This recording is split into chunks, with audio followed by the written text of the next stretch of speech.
Voici Rick et Jennifer dans leur nouvelle maison. Quoique, nouvelle, on peut se poser des questions. Il va d'abord falloir qu'ils se débarrassent de quelques vieilleries. Mais où les jeter? Avec les déchets résiduels? En êtes-vous sûr? Lorsque nous jetons un objet, nous jetons aussi un petit morceau de notre planète. Sa fabrication a en effet nécessité plusieurs matières premières puisées dans la terre.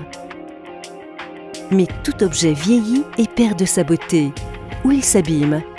Nous rêvons alors de nouveaux objets produits avec de nouvelles matières premières. Nous ne pouvons plus continuer ainsi. Heureusement, nous en sommes conscients.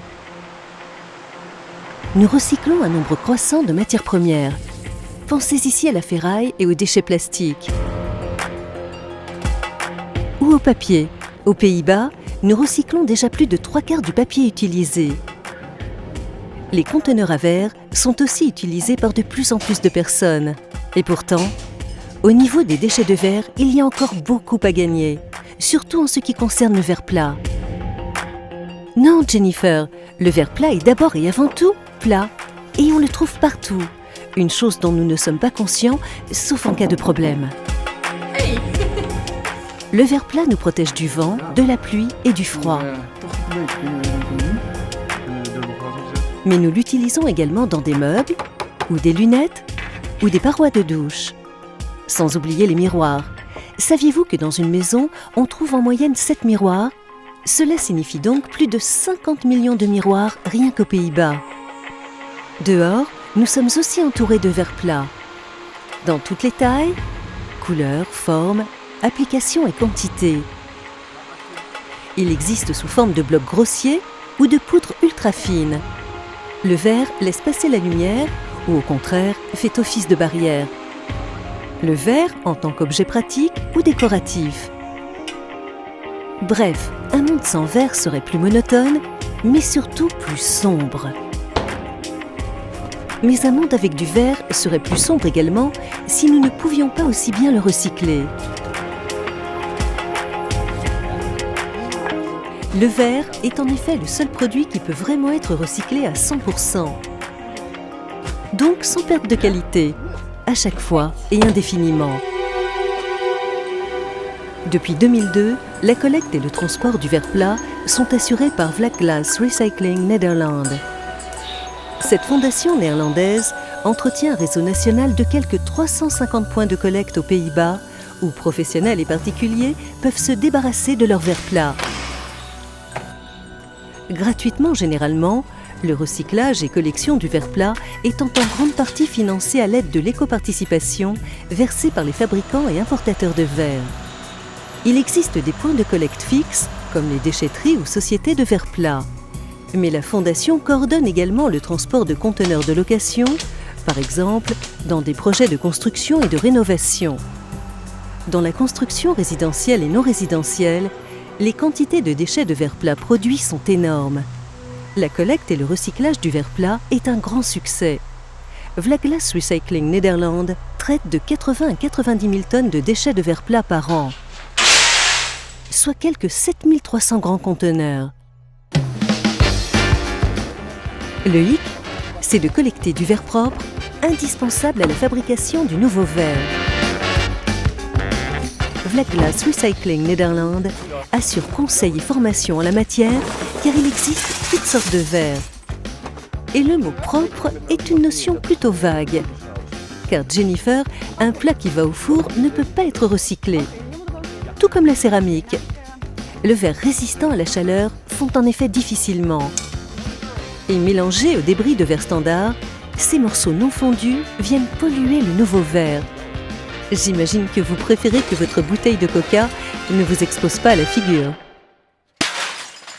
Inversement, beaucoup de personnes jettent leurs miroirs et vitres avec les déchets résiduels, convaincus que l'encadrement ou les restes de mastic rendent le verre inutilisable. Mais il est plus facile de séparer les déchets résiduels des déchets de verre plat que de retirer les restes de verre des autres déchets. Donc oui, les baguettes en aluminium des doubles vitrages peuvent être jetées avec le verre plat, tout comme le verre feuilleté ou le verre armé. Mais bon, qu'advient-il des conteneurs remplis de calcins de verre plat utilisables? ceux-ci vont d'abord dans une société de traitement du verre. Ce transport est assuré par route et par eau, un bateau se traduisant par 400 000 km sur asphalte en moins par an, et donc une forte réduction des émissions de CO2. Dans les sociétés de recyclage, la qualité du verre est soumise à un contrôle minutieux. Les derniers matériaux intrus sont éliminés. Le reste est cassé en petits morceaux de matières premières pour fabriquer de nouveaux produits en verre. Le verre, fabriqué à partir de vieux calcins de verre plat, a les mêmes propriétés que le verre produit à partir de sable, chaux, soude et magnésium. Nous n'avons donc plus besoin de recourir à ces matières premières.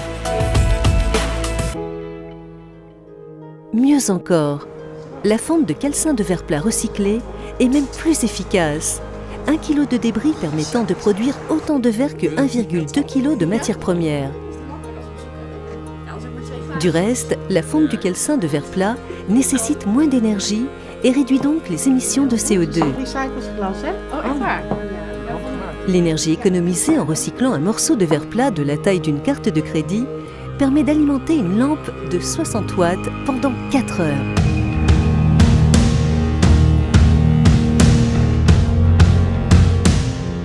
Les calcins de verre les plus propres sont fournis aux fabricants de verre ou encore l'industrie du verre flotté qui produisent du nouveau verre plat. D'autres producteurs s'en servent alors pour fabriquer du verre isolant pour des maisons ou bureaux, du verre pour des panneaux photovoltaïques ou des voitures, voire du verre design dans des objets d'art. L'objectif de Vlakglas Recycling Nederland est qu'au moins 20% des déchets de verre plat soient réutilisés dans l'industrie du verre plat.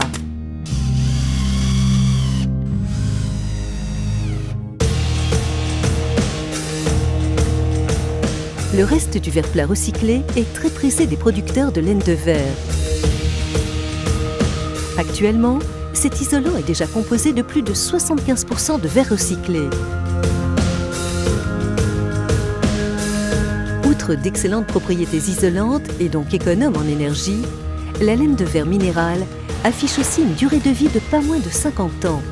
Qui plus est, les déchets de laine de verre sont eux aussi recyclables, notamment pour fabriquer de la nouvelle laine de roche ou des briques isolantes. Enfin, une partie des déchets de verre plat traités est destinée à l'industrie de l'emballage. Les bouteilles de bière sont ainsi composées d'au moins 80% de verre recyclé.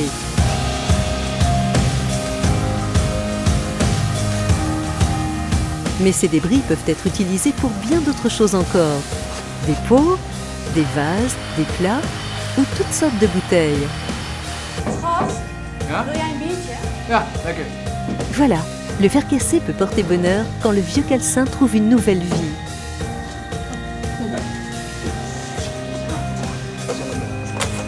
Et du nouveau calcin, cela va de soi.